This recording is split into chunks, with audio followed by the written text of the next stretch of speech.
તમે જોઈ રહ્યા છો કે ગાડી સહેજ લેફ્ટ ચાલી રહી છે. વળી ચાલી ચાલી ચાલી ખેંચાઈ ખેંચાઈ ખેંચાઈ ખેંચાઈ. ઓકે, આજે આપણે જોઈએ કે ગાડીનું ફ્યુલ અલાઇનમેન્ટ અને બેલેન્સિંગ તમે કઈ રીતે મેજર કરી શકો છો.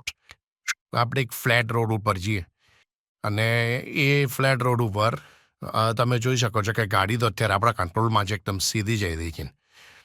એન્ડ જ્યારે તમે પોતાનો હાથ સ્ટેરિંગથી હટાવી રહ્યા છો, રાઈટ, તો પ્રોબેબલી ગાડી સીવી જવી જોઈએ. બટ તમે જોઈ રહ્યા છો કે ગાડી સહેજ લેફ્ટ ચાલી રહી છે. વળી ચાલી ચાલી ચાલી ખેંચાઈ ખેંચાઈ ખેંચાઈ ખેંચાઈ. Okay, right. ગાડી ચાલતા ચાલતા લેફ્ટ સાઈડ હજી દબાઈ રહી છે.